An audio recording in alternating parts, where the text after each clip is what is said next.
Great.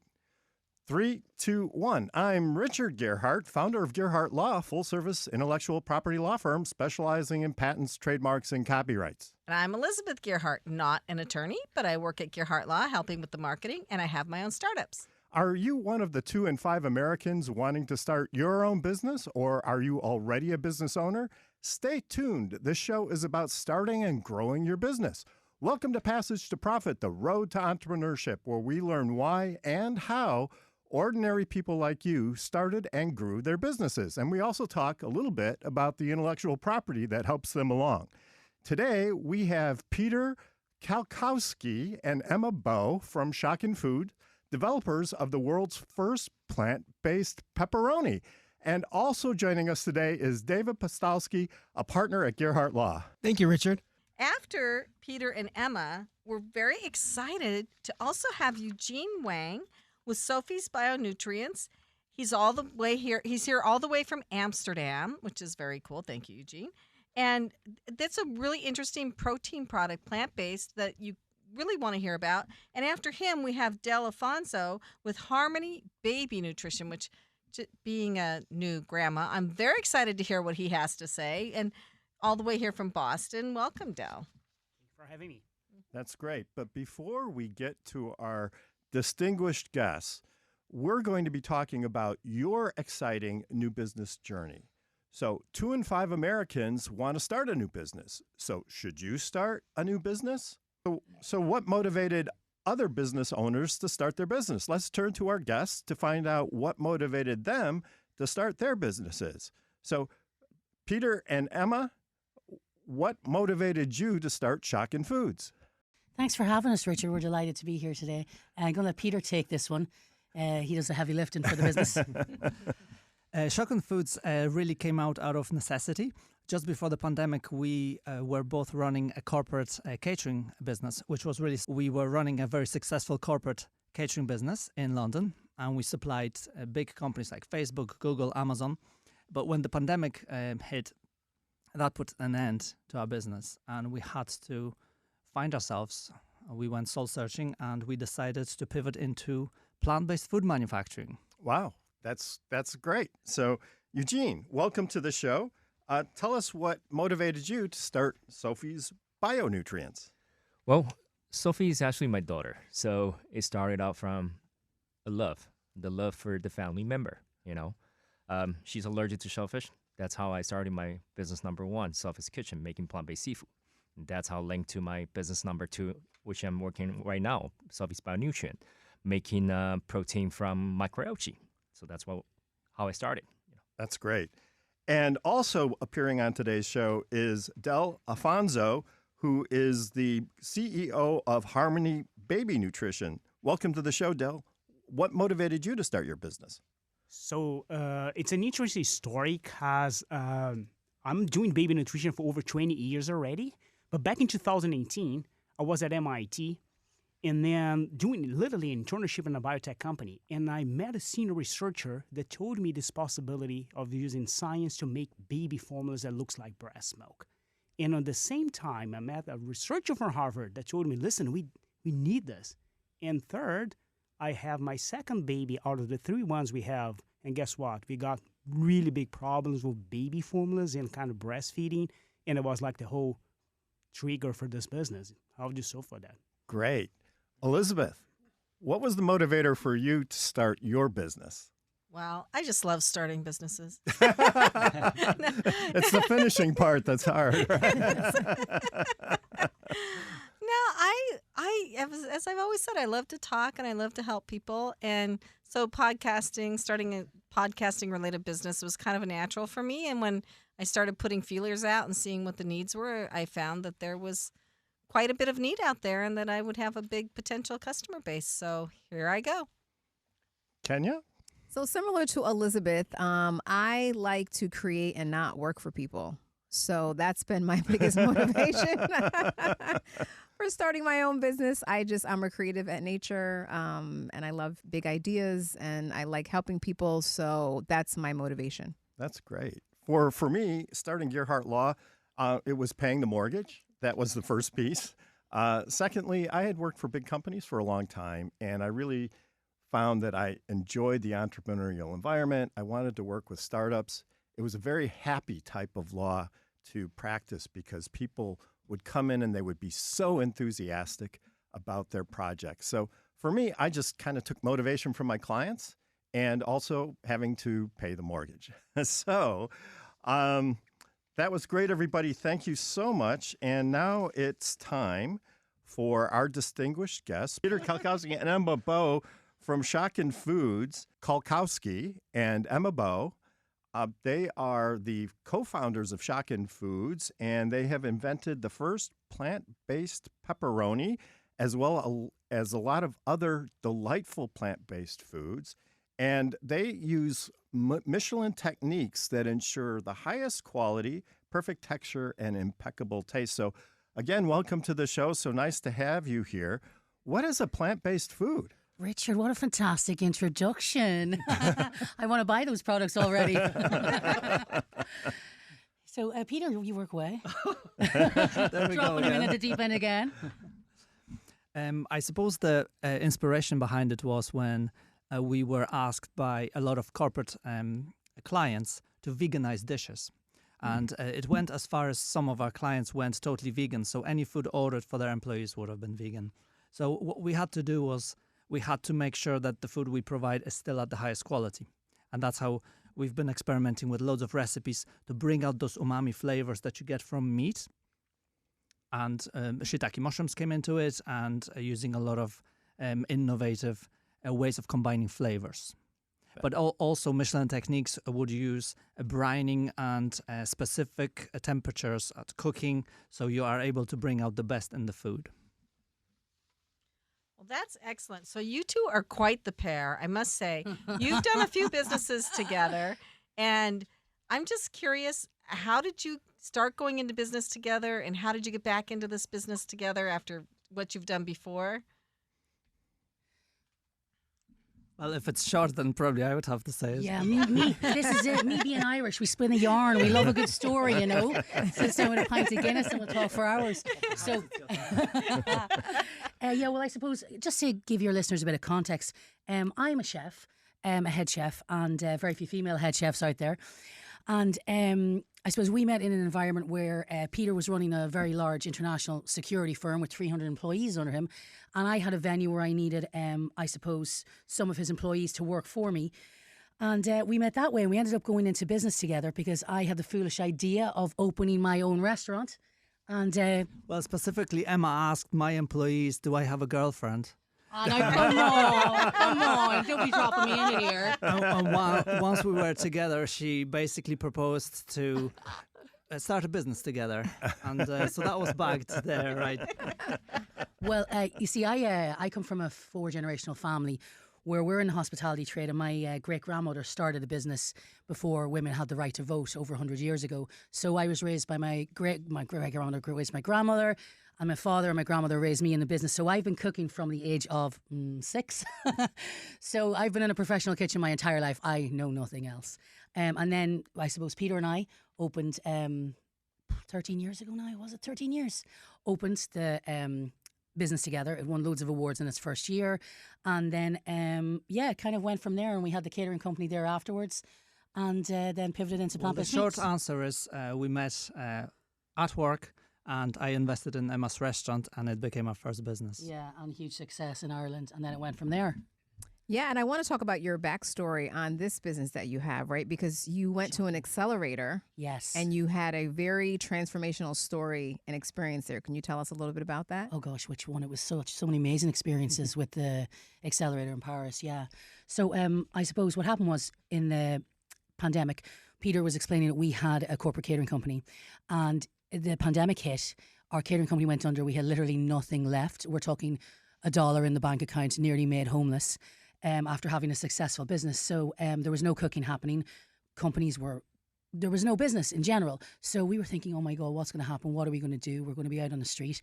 And we realised that with a couple of months, I suppose, to think about things and how we're going to even just make money to pay the rent, we started continue to experiment with plant-based foods because I had kitchen burnout being a head chef working 18-hour days. And I realized turning vegan that it was very difficult for people to veganize food in general. And it was such a healthy option for people that were sick. I had fatty liver disease, metabolic syndrome, and I reversed all of that by turning vegan. I will shorten this to answer your question. Our transformational story is we were bootstrapping for a really long time, and we were running out of money. And there was a mindset shift from doing a small business just by ourselves and actually seeking investors. And that's what we got. The investment from Big Idea Ventures ended up in the accelerator. You need to just slow it down for the listener. Big Idea Ventures is a venture capital firm. The venture capital firm based in New York, Singapore, globally respected, and they invest in sustainable businesses that are all about saving the planet and securing the future of the planet and developing, positive climate change. So they invested in our business because we were creating future-thinking vegan meats to feed the planet sustainably by 2050, really. While being in the accelerator, we were exposed to a network of mentors. And one of the mentors that really accelerated us was David Postolski. Who's in the room today? Who's in the room today. He is an IP lawyer, but also a friend, I might say, at this point. He's been a huge support for us. But we didn't realize going into the accelerator that at this point we are building a global company. And IP was the last thing on our minds. We were looking at customers and making money. And David made us realize that if we are going global, we do need to think about at least our name and have an actual strategy when it comes to IP. And we ended up in a position where we actually, after 2 years of operating, we had to change our name. And that's where David came in, and we ended up Shocken Foods. Yeah, and you ended up getting $200,000. Yeah, so I was actually speaking about this earlier before we went on air. This is what happened because we were obviously so broken, nearly made homeless, that because of Peter's vision and him able to pitch, well, this is the thing.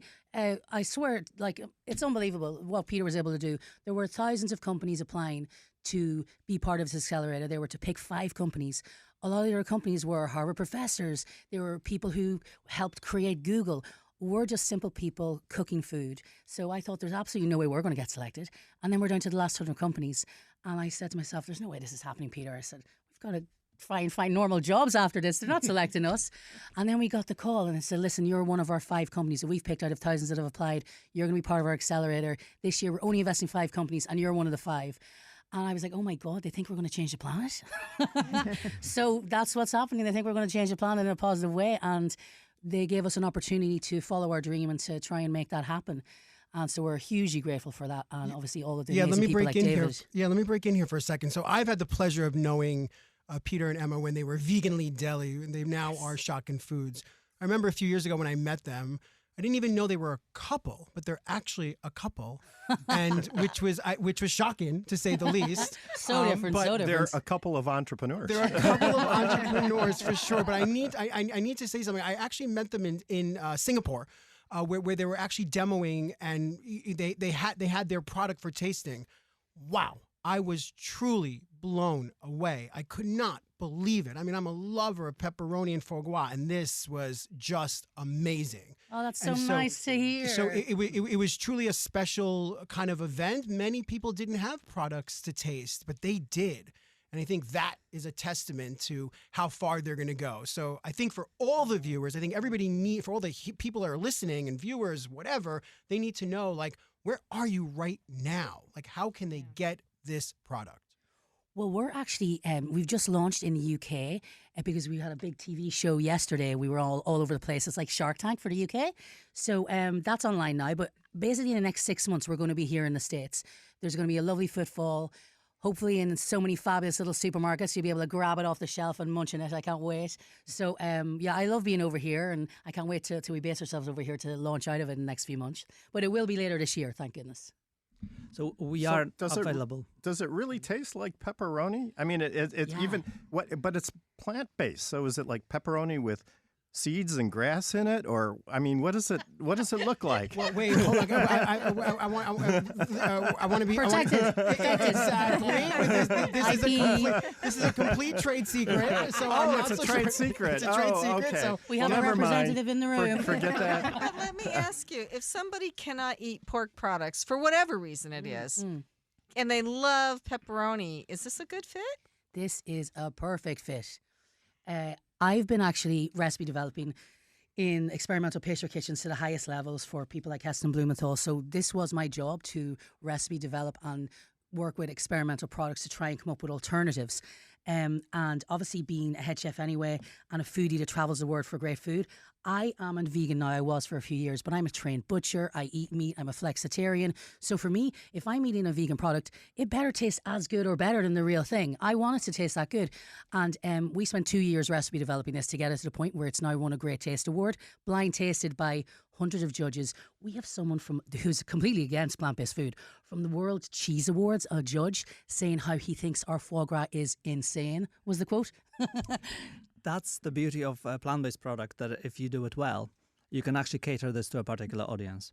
Right now we're looking at foie gras. We need to take brandy out of it, but it would be a fit for an airline. It's a very luxurious, luscious product. So, but the pepperoni is an amazing alternative. We use a lot of Andalusian spices. I spent quite a bit of time in Spain myself, acorn-fed pigs, blind tasting different meats. So it's fantastic. I mean, well, I can't wait to get it over here for you guys to try it. I wish we could have brought some samples today. We couldn't get that would have been the so airport cool. control. Yeah. I had to hide them to get them to Singapore that time. I should have done the same here. I'm just afraid of getting locked up. You're so I was gonna already say. so strict in the US. Next time you can smuggle us in some Yeah, pepperoni. for sure. Well, it'll be on the shelf soon, I please want- goodness. Plant-based pizza too. I mean, do they have Yeah. plant-based cheese? Could you make like Yes. a totally plant-based pizza? Yes. We actually did cheeses initially, Uh-huh. but we had to focus on one thing because there were completely different lines of So, products. I have a question. So, what is your strategy going forward now for selling this to as many, like becoming rich from this? Because I think you can. Well, the thing is, for me, I mean, people say like, oh, you want to become rich from this big business, but it's always about, for me, it's about producing healthy food where I can actually affect people's health in a positive way, because our products are completely natural.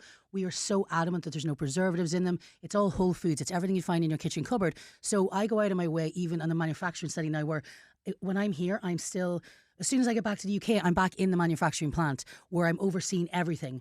So I'm not handing it off to other people to do it. I'm on the plant overseeing it all, and it's just super healthy.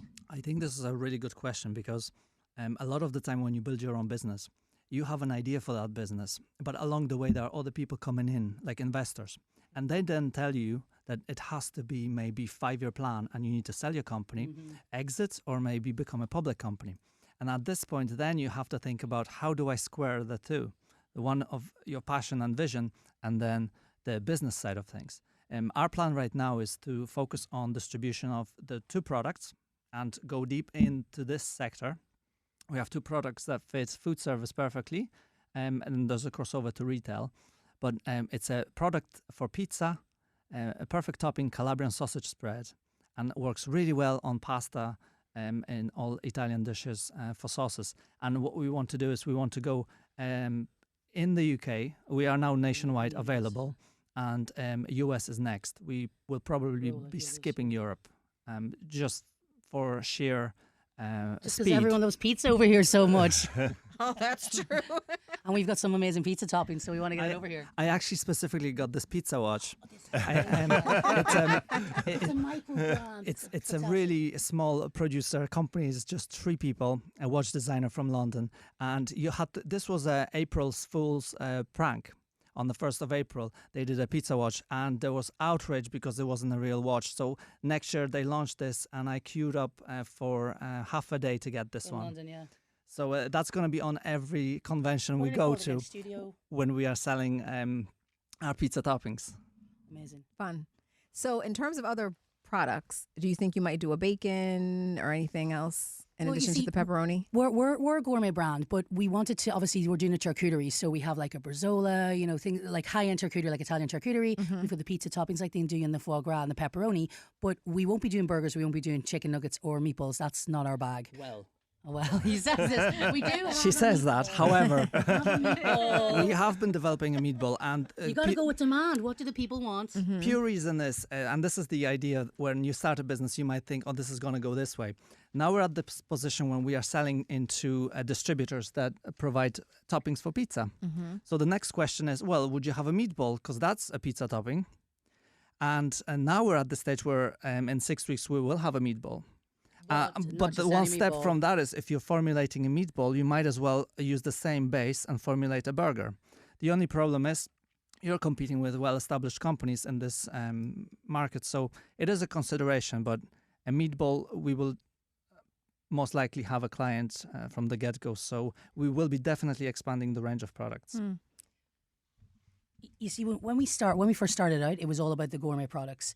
So, because that was our background initially, anyway, and we saw that when you had burgers, you had chicken nuggets, you just didn't have the gourmet items. So there's definitely a white space there for that, and that's what we're filling. But if we have big distributors who are like, listen, we're getting all these amazing gourmet products off you. You do a really high quality product. Can you do a high quality meatball for us as well? And we're like, okay, we'll try and develop that for you. So that's what we're doing. We've added on one of those now. That's great. So yeah. Emma and Peter, yesterday was a pretty big day for you. I think the world needs to know that one, you can now talk about it, but you were one of 6 contestants on a pretty famous kind of Shark Tank-like show in the UK that just aired last night. There's a lot of people who listen to this who dream of being on those types of shows. And if you can talk about that experience a little bit now that it's aired and kind of what you've learned from it, because it's not so much about winning or losing the show, but just being part of that experience. If you can talk about that, that'd be great. Well, actually, yeah, it's called Aldi's Next Big Thing, and I know you have Aldi over here, but Aldi actually own Trader Joe's as well. Oh, So potentially, if you won, you might even get over here and get in Trader Joe's too. But basically, for us, it wasn't ever about winning because Aldi, the show Aldi's Next Big Thing, it's 6 companies. They come together. It's kind of like a Hunger Games style thing where you all pitch your product, and thousands of companies apply. And they consider 6, and then they whittle it down to 2. They come and visit your factory, and they give a whole insight. But it's the biggest show in the UK. It has 10 million viewers, which may not seem like a lot, but there's a lot less people in the UK than the US. And it aired last night, and it gives us a massive exposure. I mean, marketing money can't pay for that kind of exposure because it gives our entire story about the business. So we haven't even seen it though. You can't get it over here, so I don't know how it came across. That's I could be nerve-wracking. coming across like a complete clown. I mean, my mum messaged me and she says, "Oh, you didn't win," and I'm like, "What happened? Like, how did I come across? What sound bites did they use?" So I don't know. I haven't even looked up social media. It was really interesting to see behind the scenes how these shows are made. I do believe that the decision is actually not made on the show, but it was a rigorous process leading up to it. We had a technical audit from Aldi's inspector to make sure that we can actually produce the product and in what conditions. So there were different vetting sessions that we passed, but the whole filming is really surreal. You're in the headquarters there, you meet your other competitors, and you have 30 minutes to put everything together. It has to be really well presented.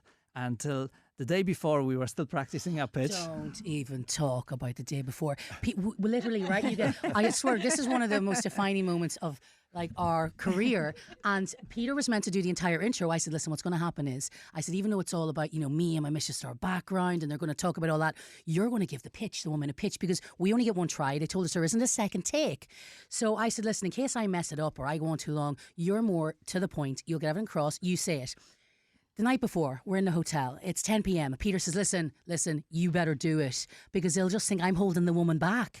You better be the one saying it. You're the one doing the cooking. And I says, we can't do this. You've prepped for 2 weeks. You're going to put me on camera now tomorrow morning at 6 a.m. and I haven't even prepared. I have to read your speech. So I had to learn his speech at midnight the night before. Just to clarify, it was just literally talking about herself. So it's not difficult.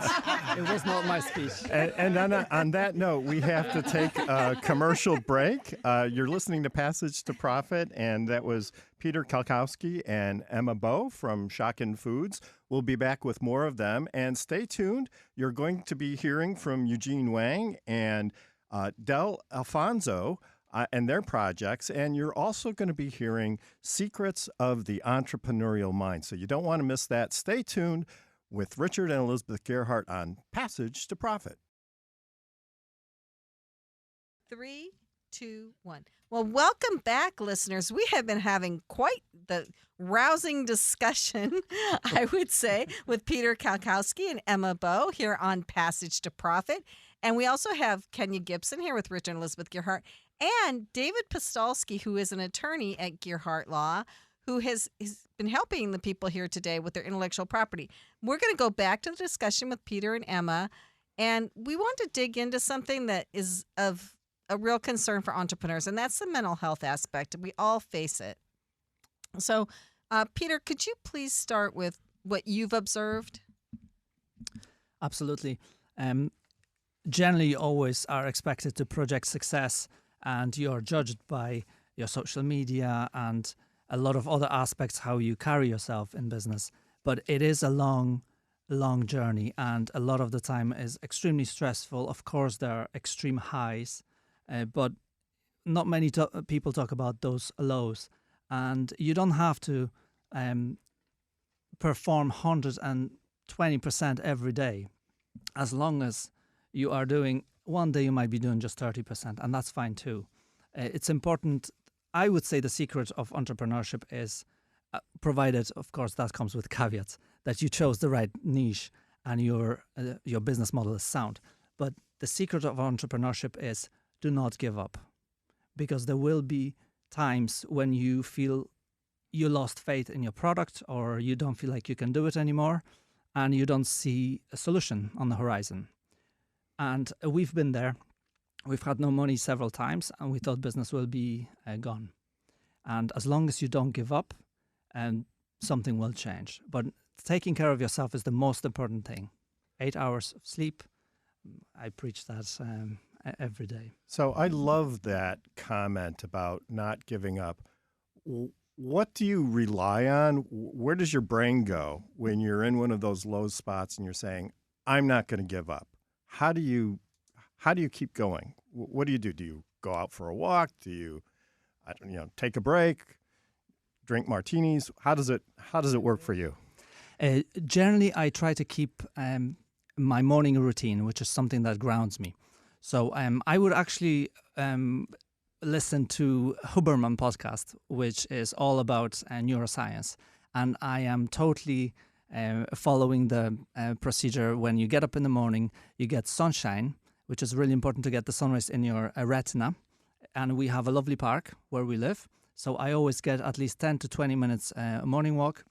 And I also do cold showers. And that's something that grounds me and keeps my energy levels high throughout the day. I try to schedule the most important things in the morning, because I know if I drift off energy-wise, later on, I've done the most important things already. And I'm always satisfied that my goal is not necessarily to achieve something that particular day, but just to spend time working. And I can always be sure that I've achieved that in that particular day. That's great advice. So in terms of your business model and what you have in place, do you feel like your company is the future of food and what it's going to look like? And that's a very interesting question, because even seeing our investors are shifting away from plant-based, we were the only company that was invested in this sector out of 6 companies. Everyone else was in a very technologically advanced sector. So we are not staying in the place where we are. We are a plant-based company, but we are currently working on the next range of products, which will not be 100% plant-based. I can't talk about it too much because it's very because you're in stage. the presence of your attorney. I might have to secure IP before we get there. But it involves a new source of protein, and it is definitely something that requires 1 to 2 years of research, but we are getting there. In terms of future of food, I don't think there's a single company that's future of food. There will be always variety of technologies, and we are all different, and there are so many people that are still in a very culturally close relationship with food, and the future technologies, cell-based, it's a really long horizon for that to happen. So where do you source your ingredients from? Well, actually, it's primarily British ingredients because we want to be sustainable. But for a lot of the meats, for instance, the different products vary. So you might have hemp protein because of the superior nutritional content, and pumpkin protein to get the protein up there in, let's say, our charcuterie meats. And then we use like oat flour from Scotland, mushrooms from Northern Ireland in our meatballs. So it's actually the most sustainable vegan protein in the UK at the moment, I believe, because it's all coming from small independent British businesses. And we use what's called side stream. So it's basically kind of like, I suppose, product that wouldn't ordinarily get used. So we use an oat milk company in Scotland where they have, I suppose, oat pulp that would just go to the bin, a perfectly good product. We take that and we put that in our meatball. Can you talk a little bit about the origin of your name, Shocken Foods? Maybe you can spell it first for everybody. So it is, first part is shock, and then instead of I-N, it is E-N, Shocken Foods. And the story behind that is me and Emma have a lot of brainstorming sessions. And Quite animated, I would add, quite animated. Emma is, being Irish, swearing in Ireland is kind of like The norm. the norm. It's It not goes really, with your cup of tea. It's just, not it's really- there. It's not really I bet it's jarring. the norm in a few other countries too. So initially, the idea for our name was that we wanted to make really bold products, and the first draft name was actually pronunciation of Irish swear word, which was. We could say it. I think we could say it I on there. suppose we could say it on air. It was going to be it was fucking shocking. It was fucking shocking. Oh, you can't say No, that you on can't air. say that. Okay. I can spell Begins with it. F. It begins with F. I can. Okay. We'll, I we'll can edit spell that it. out, that part. It was F-O. Uh-huh. K-E-N. Uh-huh. And then shocking. It Got it. was rhyming. It was rhyming with and a it swear word. sounded Irish in pronunciation. Uh-huh. So And we'd say that quite a we- bit in Ireland when you're referring to anything. We actually did. We actually tested it with some PR Marketing people, and they loved it. and they loved it. But then our investors were not so keen on it. And the thing is, you think as being an entrepreneur, you have to answer no one. You still have to answer to your shareholders and your investors. Right. So at the end of the day, if they're not happy with the name you're going with, and of course you start rolling out internationally, there's cultural differences everywhere. Sure. It's okay in our country. Is that going to be okay in another? So these are the considerations you're going to make. We dropped the swear word and we decided to stay just with the Smartly, shocking. smartly. So that goes with our products being shockingly delicious and shockingly nutritious. Oh, well, Got that it. makes perfect sense. So, did you go through a lot of different names before you settled on that one? Well, you know what? We were sitting in a pub round the corner from the house, and basically in 10 minutes, Peter came up with the name. And I said, we can't use that name. Come on. And he said, no, we can't. Think about it. And we gave it an hour, and we brainstormed a few others. And I kept coming back, and I said, you're right. That's the name. It's got to be the name. And that's what it was. The idea was that there are some brands that are quite shocking, and we wanted to stand out in the beginning. This was our plan, and to have someone potentially on air say that swear word, but you would have to really say it with an Irish pronunciation, not to be jarring. It was kind of like a cheeky thing to do, but we realized that it's more important to actually build the longevity in the company to have a sound name rather than the prank. Yeah, Right. I would think from a trademark standpoint, David, maybe you can comment on this, but Shocken was probably not too difficult to get, but you were probably involved in that, so maybe you can give us a little background. We have not applied for the trademark yet in the United States, but so that still remains to be seen. The fact that there is a Shock EN, I think, will probably, bode well for the company for sure.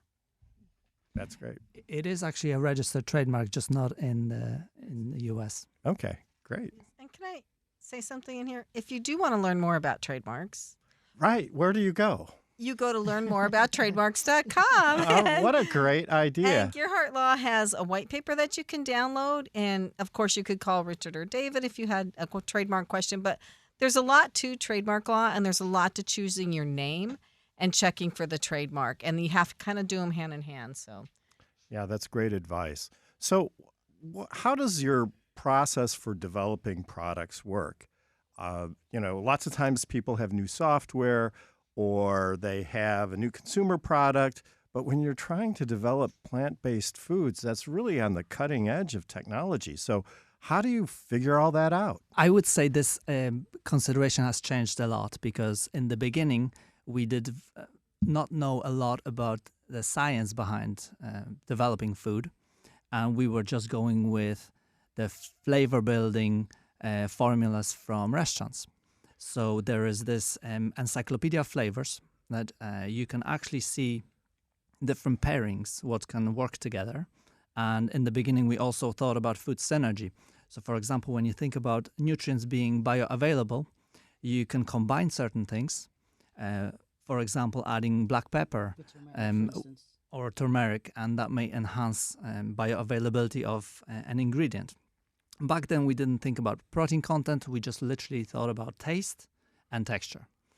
Now, when we're a little bit more advanced in where we are, we think about the ratio between fats and protein and how this will all work together. The entire macronutrient profiling of it. And also because our foods are primarily really healthy, we wanted to, I suppose, up the content, nutritional content in general. So for instance, we put like sweet potato in there and we beetroot. So the idea is that even if you're like feeding the deli meats to your kids, it tastes like beef, it tastes like pork, but it's actually a real sneaky way to get vegetables into their diet because it's made with sweet potato and beetroot and lots of greens like spinach. So it's brilliant. If we were to do a project completely from scratch now, I would have raised money first and get people on board that professionally can analyze what you want to get out of the product, specifically with plant-based, because you sometimes get off flavors. And you might like the idea of using hemp, for example, because it's a very sustainable ingredient, high in protein. But then not a lot of people like these kind of notes that are a little bit off-putting. So having someone professionally to look at what you want to do, of course, costs money, but it's something that we would definitely be doing if we are developing a new product. And how did you decide on pepperoni? Well, the idea behind pepperoni was, as a secondary one, the first idea was to have meats that were lacking in the offering. So we wanted to do, you could get a vegan burger and a sausage. This was already on the market, but we wanted to have deli kind of meats where you slice it on the machine, you can put it on a charcuterie board. So in the wine bar, you can actually get a charcuterie plate that's vegan, and that's how it started. And then we just went from salami type onto pepperoni for pizza. Well, really, I was just going to add in that even as an entrepreneur, you're always on the lookout for what's missing. How can I, in my sector, innovate and adapt? So I really was seeing, obviously, by being a chef and being a foodie and talking to other chefs in the industry, they're like, there's no decent, we need toppings, like vegan toppings for pizzas. And I was like, Jesus, isn't pepperoni the biggest topping on the planet? We need to be making a vegan pepperoni. Yeah, so we started experimenting. How do you get that greasy fat taste? Like, are you putting fat? Because even with vegetables, like you need fat to absorb vegetables, right? So what are you doing to get that fat taste? Yes, so we use organic cocoa butter and we use coconut oil because obviously it solidifies on cooling. So the way obviously this is IP protected, the method, but...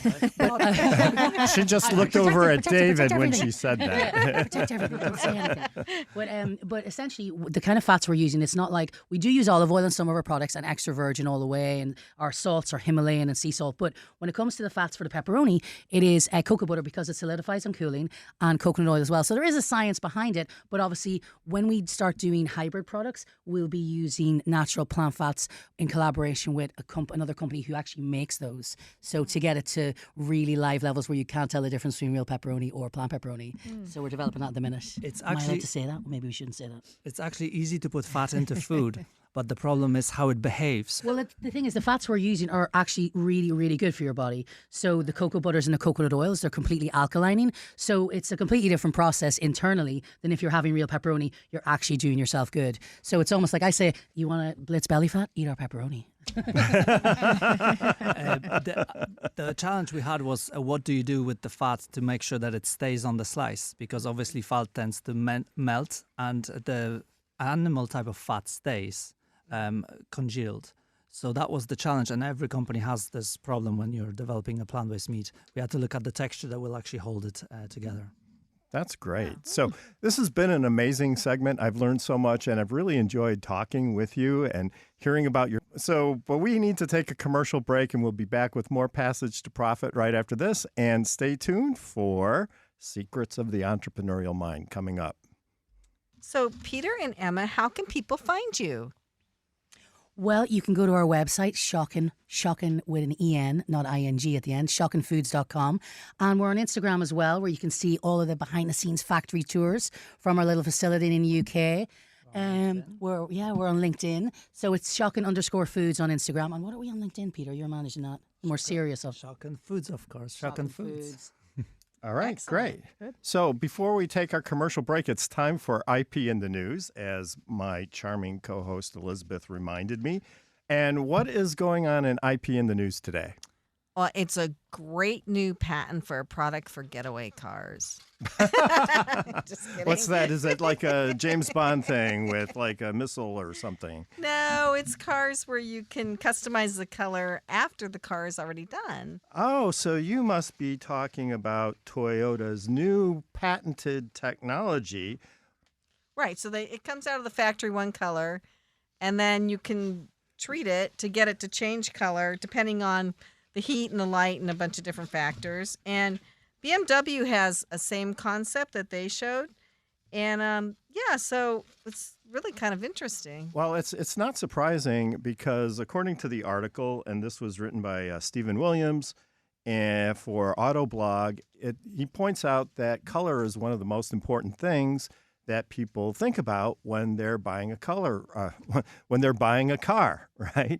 So it's this really kind of an interesting idea. The car ships from the factory in one color, and you can get it to the dealer, and then you can just pick whatever color you want, and they'll just tune it up right there for that color. So if you want hot pink, you can get hot pink. Supposedly, I don't think they've actually done it yet. Right. It's still in the Interesting concept. Still in the works. So Kenya, what do you think about this idea? I think it's cool. I mean, I don't know if you guys have seen the car wraps that are out where you can basically go, it's almost like a sticker you put on your car and you can change so it reminds me of that concept a little bit, except a little bit more automatic and probably less labor intensive of like coating the car and then having to pull it off. Well, that's interesting because they mentioned that in the article, and you're kind of scratching your head as like, why put all this money into this technology if you can just wrap the car and get the color that you want. David? It actually reminds me of those dolls. I didn't really have dolls growing up myself, but my sisters did. So there were those dolls where you bought it was blonde hair, but then when you put it in the water, it turned black. And then if you put it back in the water, it turned red. Nobody remembers those dolls? I don't remember those dolls. David, I didn't. I I'm remember not those familiar dolls. with that. What kind of dolls those were? Where did you grow up? Brooklyn? Is that a Brooklyn thing? So Eugene, do you have any thoughts on this? It's the Brooklyn color turning doll. Well, I guess people like individualism, right? I mean, people like their own choice all the time. Yeah. So I guess this gives it to them and it cuts down on shipping time. You don't have to wait. You can just buy your car and get the color you want. Del, what are your thoughts? Well, I just feel that you get bored and then you want to change. You just, that's a kind of easy and cool way of doing the change. Yeah. What if, they use heat and light to correct the color? So what if you're out driving in the desert or something? Your car suddenly turns from blue to orange or something like that. Supposedly not, but it hasn't been tested yet. So. That's true. I can tell that I mentioned this thing to my son the other day, and he was, "Oh, Dad, that's so cool. Let's change our car. Why we don't change the color right now?" I said, "Well, it's hard, not that easy." Yeah. And I think the dolls David was talking about, it was Rainbow Bright. Yes, it was like Rainbow Bright. And today they have LOLs where you put it in cold water and it turns one color, and you put it in hot water and it turns another. So I'm all for this technology. So from a very early age, children are conditioned to want to change colors of things. Peter, Emma, what are your thoughts here? I'm a bit old school on this. I just prefer the one color. Don't mess it up. Wouldn't that be a health hazard on the road? You just kind of flash in your face. Distraction for sure. Yeah. But obviously you won't be that market, but there are For sure. It's But not for everybody me. else here thought it was a good idea. I think we live in this era where it's all about Instagram, all about social media, and people like to show off. So I think there's definitely a huge market for this. Yeah, I think you're right. So anyway, it's time to wrap up this segment. You're listening to Passage to Profit, and stay tuned for Secrets of the Entrepreneur Mind. We'll be back right after this. 3, 2, 1. Welcome back, everybody. You're listening to Passage to Profit, and I want to point out that Passage to Profit is heard on 31 radio stations across the country, and so no matter where you are, you can find us, or you can just check out our podcasts recently ranked in the top 3% globally. And now it's time for Power Move. Kenya. So I'm really excited about Power Move today because we're going to talk about a young man by the name of Balik of Brolic Pits. So recently he was on my Power Move podcast, and he has a great transformational story about how he lost a bunch of weight and how he overcame a nearly paralyzing experience. And he's working with puppies, right? So he is a wonderful pet owner. He has puppies that he sells and he takes wonderful care of, and he uses these puppies also to go to visit juvenile detention centers, almost like pet therapy for people, right? And I had him on, and he had a great story, and I'm really excited to announce that we do have a puppy now. So our kids have, gone on to college and all the things, and now we decided to get another pit bull puppy. Yeah, now you need something else to take care of. To take care of, right? But we had a break. We had a whole year of our daughter being away, but now she's back and we have a puppy, so I'm excited about that. That's great. Elizabeth, tell us about your projects. Well, congratulations, Kenya. Thank you. Yes. So I have a few things going on. So, of course, Passage to Profit, which I love doing, and the Jersey Podcats podcast with Danielle Woolley, which is really fun. We took a break for a while, but we're back on now. We're having a blast with that. But in the meantime, we're remodeling our podcast studio in Summit, and we're going to rent it out to the public, and I'm going to help people start their podcast. Pretty excited about that. And I started a meetup with Stacy Sherman for that called Podcast and YouTube Creators Community. So we meet once a month online and also in person at the same time. We do like a hybrid show. And so, yeah, I'm just doing podcast almost full time. A little bit of marketing for Gearhart Law, but yeah, and I still have Blue Streak, so I'm still going to do something with the website, but I don't want to say what it is right now. It's a secret. It's a secret, yes. So, enough about me. I am so excited to hear from our next presenter. So, our next presenter is Eugene Wang, and he has Sophie's Bionutrients, which is a great way to get protein. So, welcome, Eugene. Tell us all about it. Well, thanks for having me. So we use fermentation. So we use fermentation technology to grow microalgae like chlorella, spirulina, that kind of thing you can get in the supplement store. Reason why we use fermentation because it's more efficient and better quality. And then by that way, we can get a protein flour, pretty much like the soy protein flour or the whey protein flour you used to have, you now have in your foods or supplements. So that's what we're doing. I love that because I can't tolerate soy. And as you get older, which we're not that old, are we? But anyway, you need more protein. And this is such a natural, renewable resource for protein. So what's your market for this? So the market is huge. I don't know if you guys notice. Everything about foods, talking about sugar, talking about carb, talking about fat, people know too much of it is not healthy. So those are going down. The only thing way up is protein. Mm-hmm. And that's why we also have Shocken Foods, trying to make protein more deliverable, right? And we're kind of upstream. We're making the ingredients, So protein is the only thing in the market today that is growing and nonstop. But, however, I don't know if you guys noticed, growing protein is also very, very resource demanding.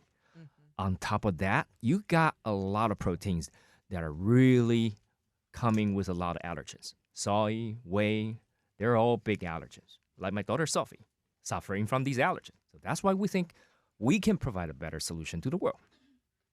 What is microalgae?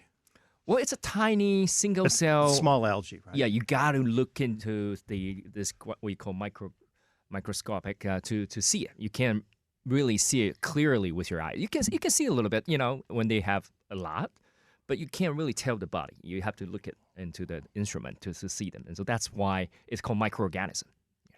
And how is it harvested? It's harvested when you grow them a lot. It becomes like a slush, and then you kind of centrifuge the water, the liquid out, dry them. It becomes the powder.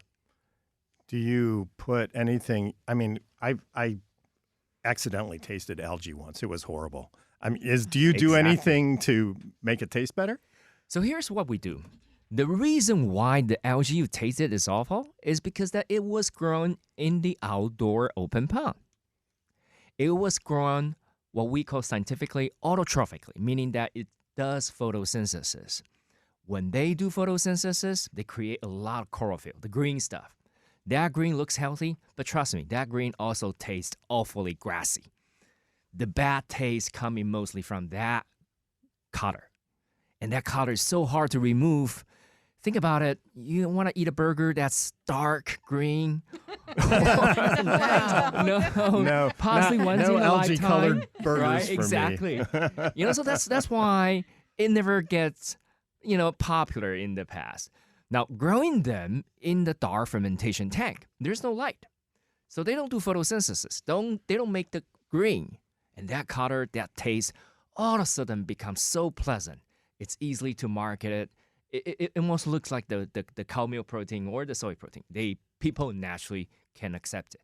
It has a flavor, though. I mean, what would the flavor be like? How would you describe it? So, I like the word umami. For some reason, people always use umami, but then it has a little bit sweety taste. It still tastes tiny bit of algae-ish, because after all, they're still algae. But it's not so strong, not so overwhelming. Eugene, what a treat to be sitting next to you, finally. I've known Eugene for about 10 years. He's been a good friend and a client for a long time. I've known really for a long time. So it's just really amazing to be sitting in the same room with him. And for all of you who don't know, he's a legend in this kind of fermentation, alt protein world. He is one of the grandfathers of it for sure. So can you talk a little bit about your background, how you started Sophie's Bionutrients? And I think it's a really exciting tale to tell, if you can. Yeah, long story short, I was actually originally graduated from Columbia University. I got an MBA degree. I went to Austria actually less than 3 months. I just cannot withstand the lifestyle. I'm not cut for bankers. Me neither. Yeah, right. But I studied finance. I even got chartered financial analyst exam to level 1, almost to level 2. But then I found out, my passion is with foods. First and foremost, because of my family. We've been 3 generations of Buddhism. Actually, 4 generation Buddhism, and been making vegetarian food because the religious belief for 3 generations. And so that's why, possibly because my dad, my auntie, my uncle, they're all playing with food. So I found myself love food, especially vegetarian food. Back then we called it, not plant-based fancy word today. and then slowly but surely, I don't know if you know about Asian business. Working with them sucks. Seniority is important. Not until my uncle, my aunties, or my parents pass away, I cannot make any single decision. That's why when I found out my daughter Sophie's allergic reaction, I took that as an inspiration and jumped into my next venture. Venture number 1, Sophie's Kitchen, back in Sebastopol, California. And then because of that, I got a lot of people asking because we're making seafood alternative. Seafood is considered very healthy. So first thing they ask is about nutrition. That's how I then came to the idea of using microalgae. And luckily I got into David because there's so many intellectual properties generated. Now, here's the interesting thing I want to share with the people is that the future is for entrepreneur. Because why? There are going to be 2 types of people. The first one are the expert, the professional. They dive into their domain knowledge so deep, they almost put a blind next to their eyes. They don't see anything else. The second type of people that's very needed by the world are entrepreneurs. We are shallow. Yes, true. But then we see... Speak for yourself. Right. But we see the world. We see broad. We see a lot of things. Yeah. We can then connect the dot. Hey, why A have to go to B? Why A cannot go to D and then directly jump to E, right? But the expert, they don't see that. They're so deep, they cannot see that. We're shallow, yes, true, but then because our shallowness, we can see a lot more. And we can connect the dot and make the new stuff. So hallelujah. Welcome to the new world of entrepreneurialism. That's great. I'm trying to figure out what category I belong into. Maybe Kenya has a comment here. Oh, no, that's great. Great insight. So when you take a look at like the sea moss marketplace, right? I know algae is obviously different. Like, I guess, how is it the same? How is it different? Like, how do they compare to one another in terms of like being sold in the marketplace? So what you saw in the market is possibly what we call macroalgae. Mm. What we're working on are microalgae. The difference is that macroalgae are truly the sea plants, sea vegetables in the ocean. Now, the downside with that is that they sucks up a lot of heavy metal. Mm. We human create so much pollution in the world, in the ocean, that a lot of the macroalgae today suffered from the heavy metal. Now, microalgae also are good at sucking heavy metal. But if you grow them in a controlled environment like the fermentation tank, you can control that heavy metal. And also, microalgae, they accumulate a lot more protein in their body fast, where macroalgae, they're plants. So they can accumulate protein, but not as much and not as fast as the microalgae. So those are the key differences. Mm. Well, I'm glad you bring up the metals because I do think those are having an impact on children's health, particularly. Absolutely. Because a lot of pesticides used metals that show up in the food. And then we wonder why the kids are sick. So this is a really great solution to that. But I did want to mention something that I had here in the show notes. It says that Sophie's Bionutrients is a Food Tech 500 startup. What does that mean? Well, it's a magazine, I believe, called Food Forwarding, I think. Every year they selected 500 most noticeable food tech startups around the world. And we are honored to be selected as one of the 500, but obviously we're not the number one because out of 500, I think we're number 300 something or 200 something. But still, it's quite an honor. I mean, because so many, I would say tens of thousands, if not hundreds of thousands of startups just in the food tech space around the world, and we've been selected. So that's wonderful. Congratulations. Yes. Thank you. That's- Thank you. I'm looking at the show notes here, and we talk about how not much land mass is needed for the microalgae. So maybe you could talk a little bit about that. So this technology is all about footprints. So give you one comparison. Growing the same quality and same amount of protein in our research, using the cattle technology, beef, you need about 141 hectares of space. Now, that's animal. We know it's not sustainable. Well, even wheat, sustainable enough, it still needs about 5 hectares of space. Using our technology for the same amount and same quality, it's about 0.02 hectares of space. Not only that, talking about water. Growing beef, dairy, it's a lot of water. Humongous. I don't have to talk about it. So plant-based protein, it's very efficient, right? Even growing plant-based protein, 1 gram of protein, you need about 20 liters of water. Our technology, 2 to 5 liters of water only. So our technology, it's not just us. There's a lot of other microbial fermentation startups around the world. It's all about footprint. It's all about sustainability. So are you growing this in pretty much one place, or do you plan to have like growth factories all over the world so it's that's the close beauty. to the source? That's the beauty with fermentation. Wherever, and talking about fermentation, we all drink beer, right? I mean, you guys like beer, right? I'm drinking one right now. Or cider. As we speak. I'm on the radio again. Nobody knows. So there's so many breweries around the world, especially craft beer brewery. Our idea is to turn every brewery into our protein production powerhouse. And that will be a most easily accessible way to deploy the technology. That's great. Wow.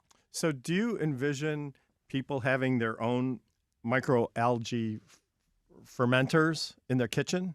Like, oh, why don't you go grab some protein from the microalgae fermenter? That would be our dream. That would be our dream. And talking about that, we recently just joined a program done by European Space Agency. We're going to take our fermentation project up to the space. And speaking of which, David, we need to talk more because there's going to be a lot more IPs being generated out there in the space. I have no heck of idea who can govern that space. There are actually federal regulations about inventions made in space. So Okay. we Glad to know. have some guidance for you on that. Wonderful. Okay. But Richard raises a really good point, though, about accessibility, right? And I have a question kind of for the room in terms of like the state of food and where we see agriculture and things with our food supply. So I would just like to get all of your takes on where you see that progressing to. About the future of the food production, Mm-hmm. right? I would say everything is going to be minimized instead of expanded. In my personal opinion, what I believe is that the future of everything that we need, not just foods, the material, the plastic bag you use today, the packaging materials, the medicine, the cosmetic even, is going to be bio-manufactured. Not saying that the traditional animal farming is or agriculture is going to disappear. Not saying that, but I would say that the majority of the percentage of the materials that we're gonna eat or use will be made from biomanufacturing. What is biomanufacturing? Exactly, fermentation is part of that family. And you imagine a beer brewery that's close to what I was talking about when I said biomanufacturing. I'll leave it to other entrepreneurs to comment on. I think when we talk about future of food and how we grow it, at the moment, that's why I'm still after the jet lag. It's okay. Trying to get to grips with different time zone. When it comes to future of food, we definitely need to look at moving away from industrial practices that use a lot of water and land, and that's why I think the space, it's called vertical farming, and aquaponics is definitely going to be on the up. That's going to be definitely space. It's heavily invested in, and so you want to be using as little of space in terms of land as possible, and conserving water, ideally even recycling that water back into the system. That's when it comes to the plant-based food. And when it comes to the meat, I think we are definitely seeing a transition towards regenerative farming practices, and that is what the meat industry is grabbing onto, because it is not sustainable the way it is at the moment. I was just going to add in, I personally don't think traditional farming is going anywhere anytime soon. So the most, I suppose, viable thing we can do is make it as sustainable as possible, because you're always going to have different sectors that are fighting back and saying, no, this is the way we've been doing it for hundreds of years. It's not going to change overnight. But there are different nuances of how we can manage that properly, you know, to sustain the planet in a really positive way. So we need to all be looking to work together to do that, as opposed to fighting against each other, really. So I feel that I'm very optimistic about it. And I'll tell you why. I'm working with food and food science and technology for over 20 years already. And I think this is the very first time we are in such a unique position that we're using innovation, creativity to improve food in a way we've never done before. And what I mean with that is usually we're using science and technology to produce more, to kind of grow in scale, replace ingredients, make more profits. At this time, we really kind of change the game from the basis. And we can really have products with excellent quality. See the examples we have in here, and being quite smart and innovative for that. So I think that's kind of really the revolution behind the food and food science that's going on, bringing innovation technology for all kinds of spaces.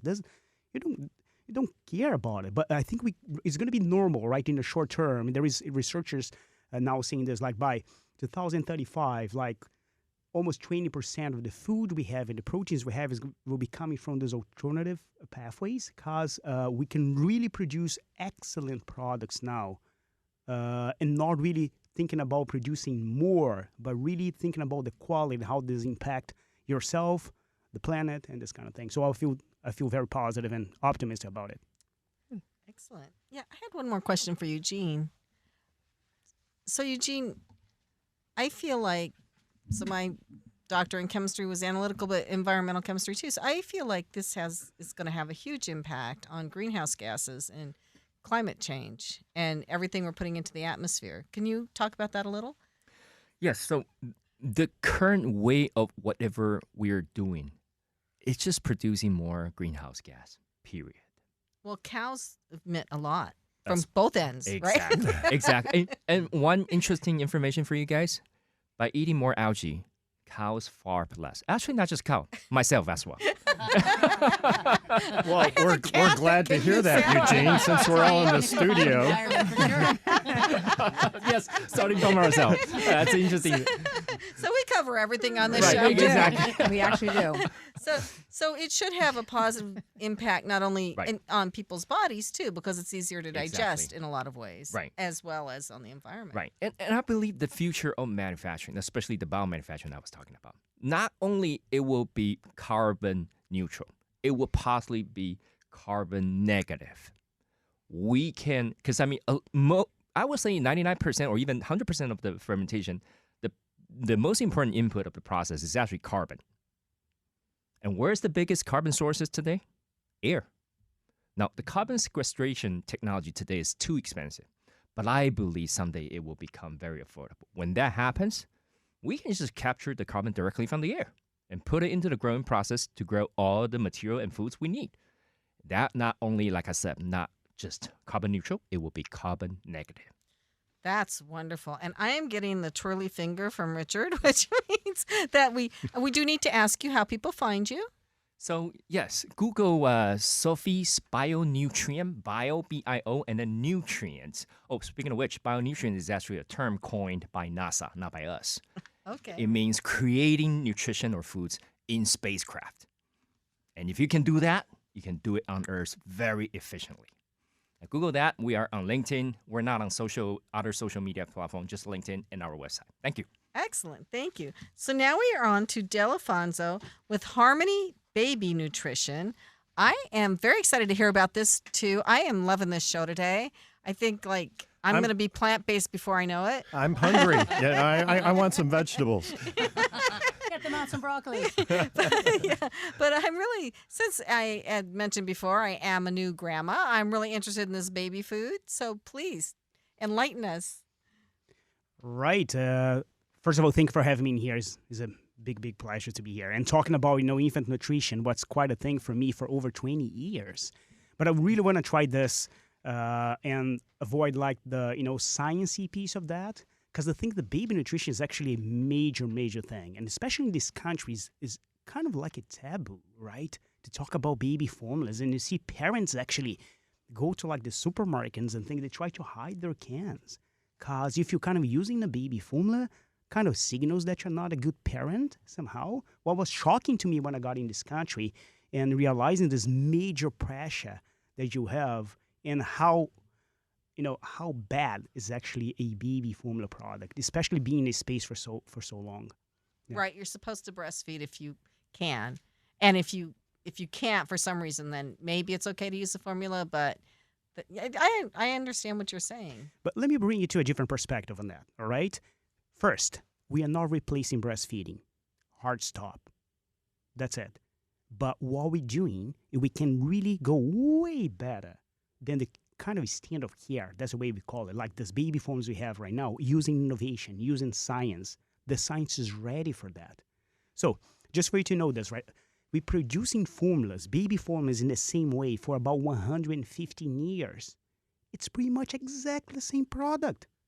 And if you think about this, right, in this country, pretty much almost 90% of the babies will be on formula by the age of 6 months. It's a lot. And guess this, right? That's one of the key advisors we have in the company, this doctor from Harvard that published this research recently. Is like a very interesting clinical study that shows that pretty much 1 out of 5 babies on formulas, almost 20%, 1 out of 5 will have problems when they're using regular baby formulas. Think about this, right? If you like food, right? If you stand in whatever place to get your food and you know that 1 out of 5 people are going to get sick using that, would you try it? Of course not. Of course not. So what is that, right? And there is a major gap. We're always seeing this. There is a major gap when it comes to health outcomes between what is a formula fed and a breastfed baby. Extremely well documented by WHO, American Academy of Pediatrics. There's tons of information about it. And what we're doing in this. And another thing that's interesting, just out of curiosity, right? What is a baby formula? Maybe you never thought about this. What is the thing that you have in that can? It's cow's milk powder. You know that? What is that? No, I didn't know it was cow's milk powder. I'm like, I don't know. I'm just looking at this white gook going. That's usually, we don't even stop to think, what is that we're giving to human babies? That is cow's milk powder in a can with some, vitamins and minerals that you blended it all and try to kind of, make this as similar to breast milk as you can, but it's really far. Breast milk composition and human milk composition is really different.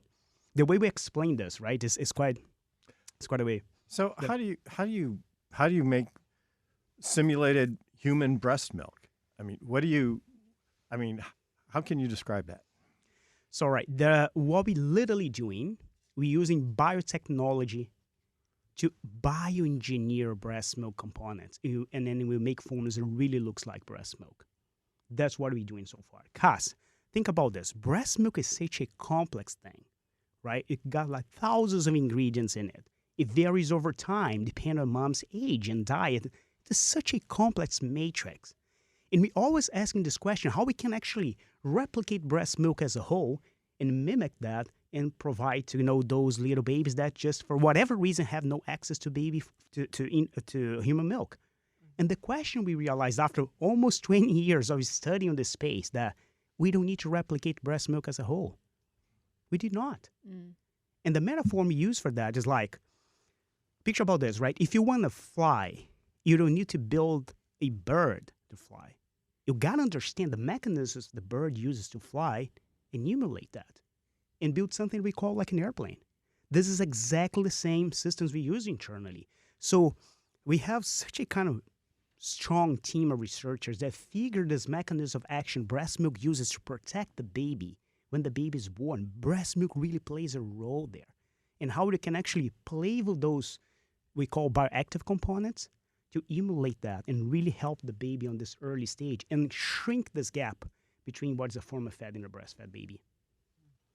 Yeah, I think what you're doing is brilliant. I do a lot of advocate work in the maternal health space. And when you mentioned, health outcomes, I take a look at a lot of the health outcomes in communities of color. And I look at this as a huge solve because especially in Black communities, breastfeeding is very low, right? And that's just for a lot of different reasons. But I'm thinking about your product and the accessibility of it and how this could eventually help solve some of those inner workings that are going on in communities of color where those thresholds are much lower in terms of breastfeeding, but there's a supplementation and a product that gives the same benefits and offsets some of the detriments that could, lead to an unhealthy community. So I think you're way ahead of your time. It's such like an inspiration for us when we think on that direction, right? Mm-hmm. But once again, we are not replacing breastfeeding. Correct. If you can't do it, you gotta do it, Mm-hmm. right? But it's not an option for everyone, Right. Especially around this place we live in here, right? That you gotta go back to work. Mm-hmm. You gotta make some money, right? And breastfeeding is not easy at all. It's not easy at all. But I think that this kind of innovation science can really change the game on this. Mm-hmm. Makes no sense at this time. We're still giving cow's milk to human babies, and let me tell you why. Cows got 4 stomachs. That's why their milk is so different, because Mm-hmm. their digestive system is very different than ours.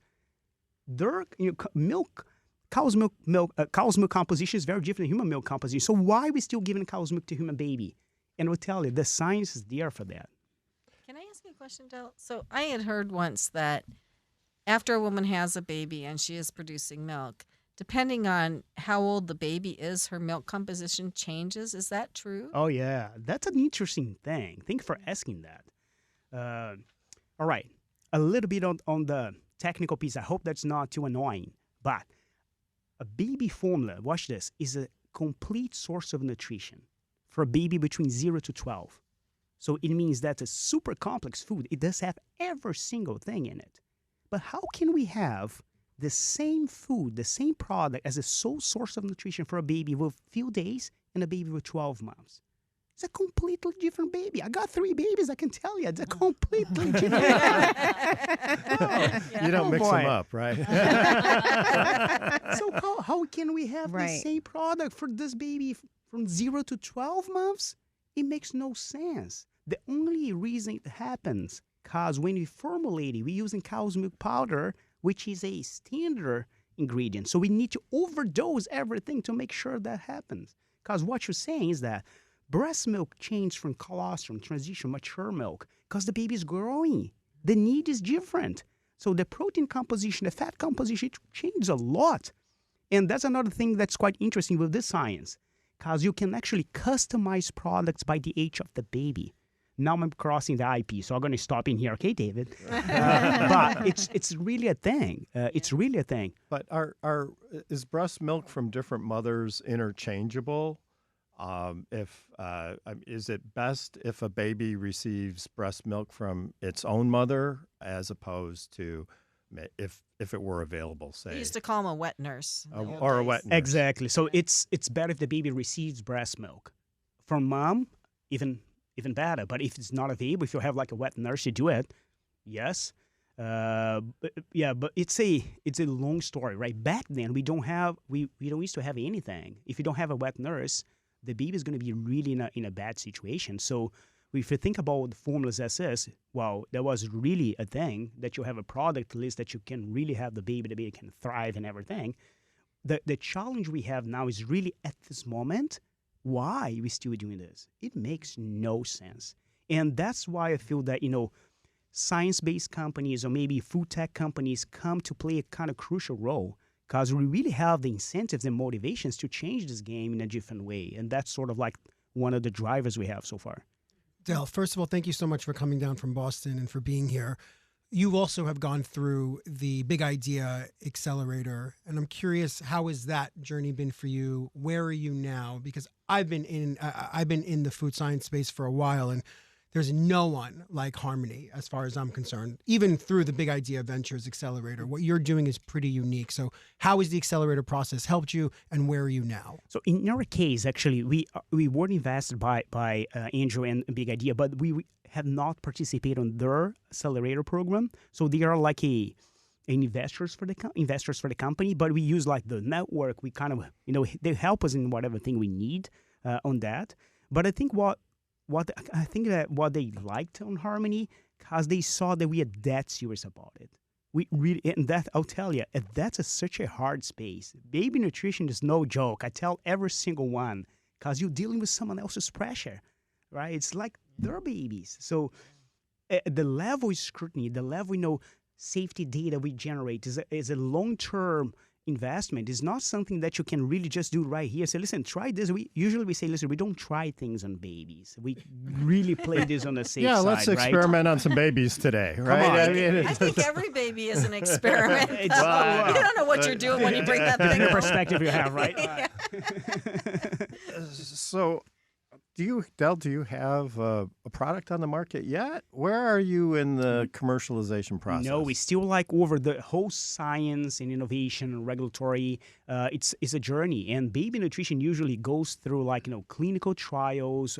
There is a very strong level of scrutiny to prove all the safety, and we're going through that.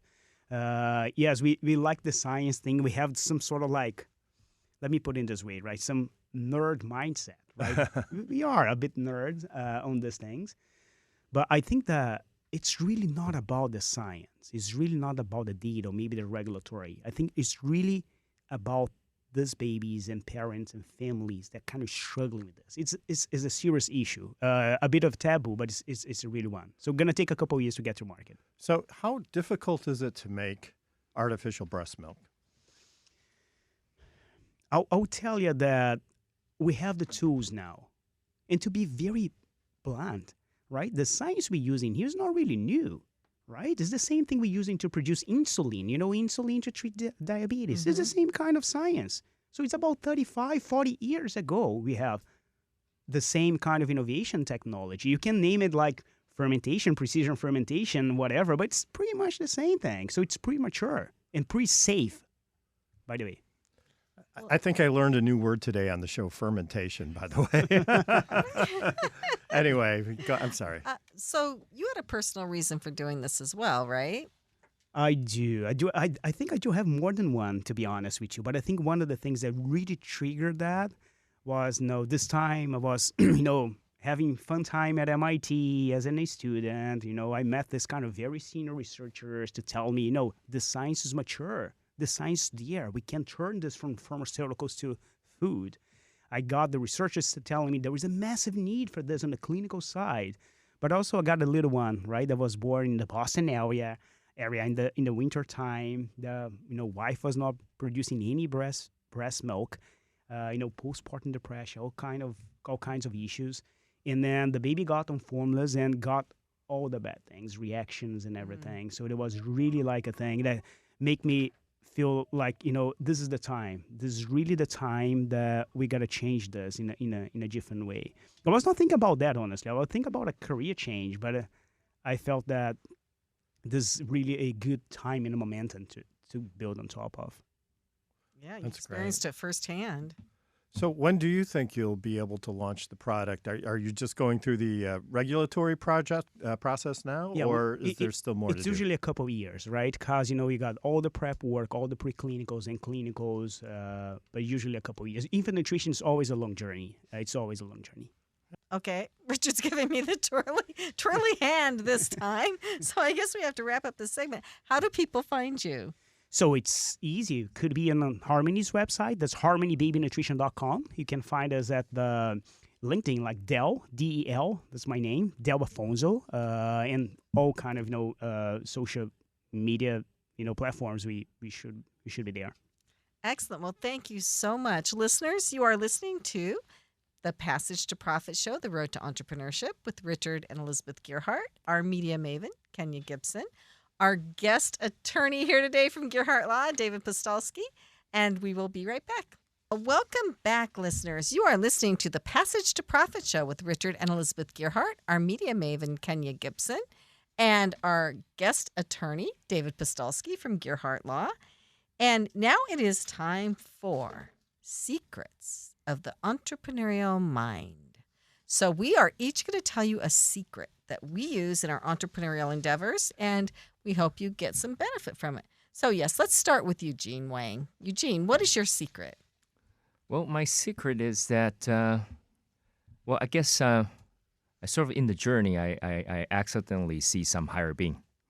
It's a true story. It's kind of paranormal. A lot of people possibly won't believe it. I love that. But, it was one night I was doing a show in Las Vegas. Before waking up, I had this bad dream. I was assassinated by my ex-wife. and Thank and God I it woke was up. a dream. I woke up. This lady dressed up all like a nun and in white. And I was scared. I was like, am I still in the dream? But she didn't comfort me like this on my chest. I knew that she's a good guy, good lady. And then she swirling around the roof like in the movie. I was like, am I dreaming? I will pinch myself. No, I'm not. And I go lift up the curtain. It was a real experience. And from that moment on, talking about passage to profit, my profit become bigger than just monetary.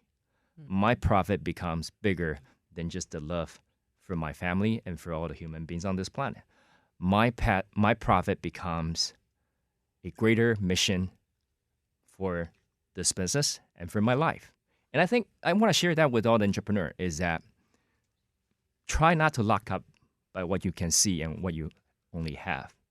If you can expand yourself bigger than yourself and out of this body, out of this space even, you can find a bigger meaning. And then all the challenges that Peter just mentioned will become a lot less meaningful than you.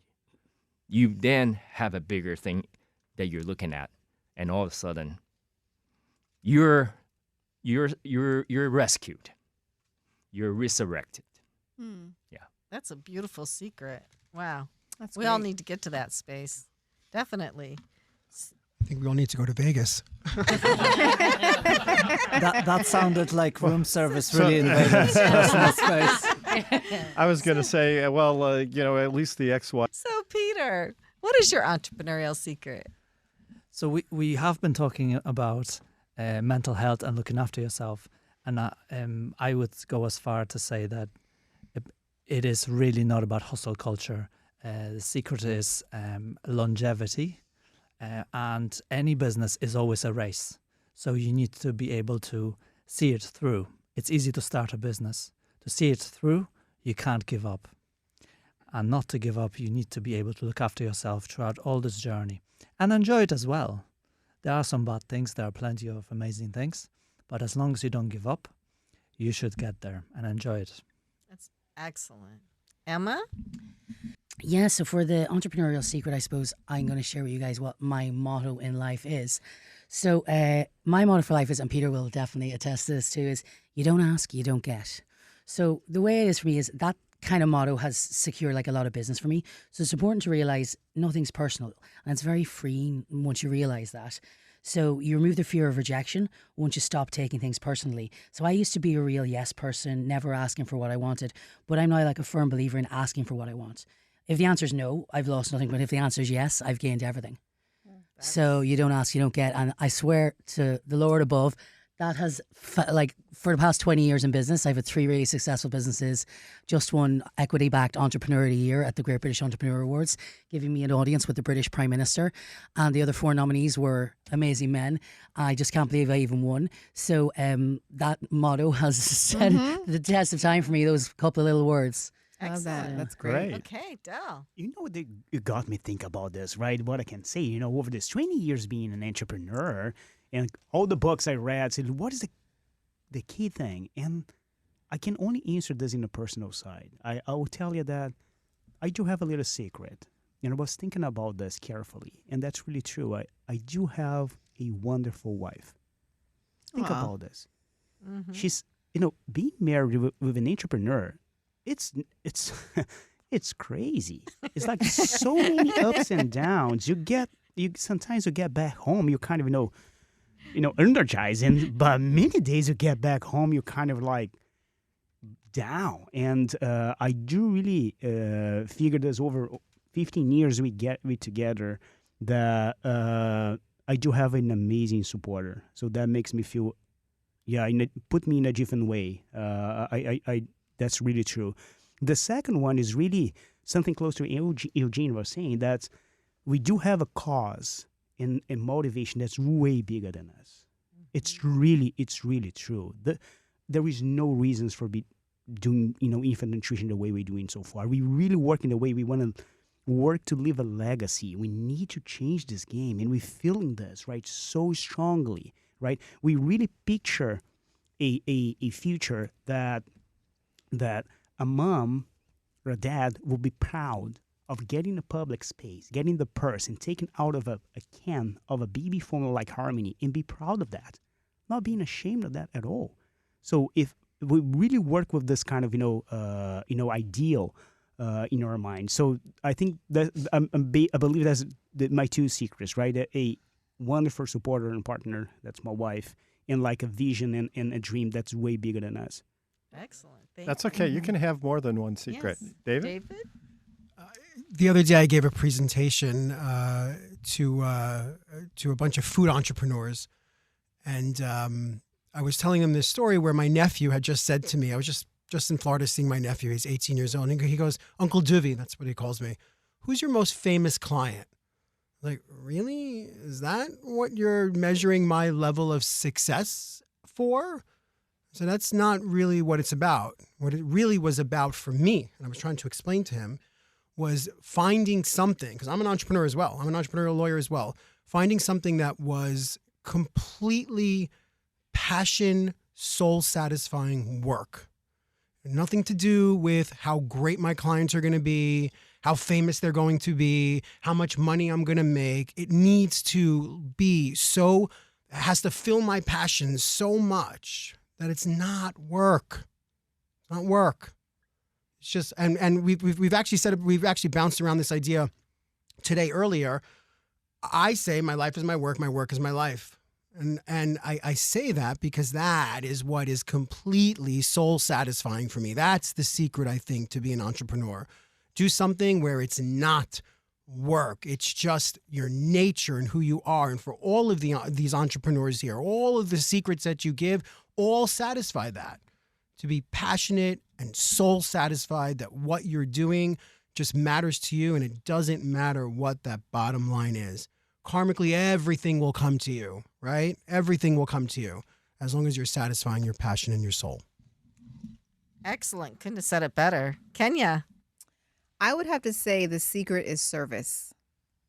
I think service goes a long way. I think just the ability to be able to serve and like put yourself behind other people and just give is always just a great way to reciprocally receive, right? And you're not doing it because you're expecting to get something in return. You're doing it because it's the right thing to do. So for me, I would say in business and life and just in general, service is the secret. That's great too. Richard Gearhart. Wow, and I'm on board with with everything that everybody said. I find it so inspiring. For me, it's really simple: perseverance.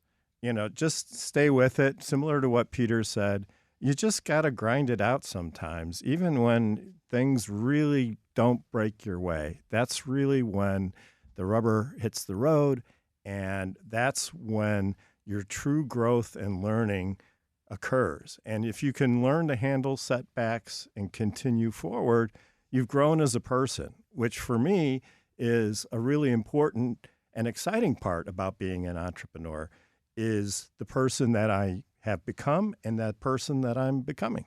So I think that's a key ingredient. If you don't face any adversity, then you don't get tough. You don't learn how to handle life. And I think that's what's important. You better be pretty tough by now. I'm getting there. Anyway, so for me, I just had something wonderful happen to one of my friends. Her name's Marcella Gencarelli, and she has been helping try to get women to advance their lives and reinvent themselves and be the best they can be for many, many years. She's always flown under the radar. She got a couple small awards. She just got this great big award in the state of New Jersey. I'm so happy for her. And it's all based on her relationships and her helping people. So I think one of the secrets is the relationships that you build with people. And I kind of feel too, like I'm going to do too, like Del did, too, like I don't care how much I know, which sometimes I feel like I know a lot. Sometimes I feel like I know nothing. But there's always something more to learn. Always. Even if it's something I think I know everything about, there's always something new to learn. So there you have it. That's awesome. So we've come to the end of our show. And I just want to say once again, Passage to Profit is a nationally syndicated radio show appearing in 31 markets across the United States. Thank you to the Passage to Profit team, our producer, Noah Fleischman, and our program coordinator, Alicia Morrissey and Risikat Busari. Look for our podcast tomorrow anywhere you get your podcast, and it's available on YouTube, Facebook, and Instagram. And for all of your patent, trademark, and copyright needs, our firm Gearhart Law offers free consultations. Contact us at gearhartlaw.com. And while the information provided during this program is believed to be correct, never take a legal step without first checking with your legal professional. That's it for us. We'll see you again next week on Passage to Profit.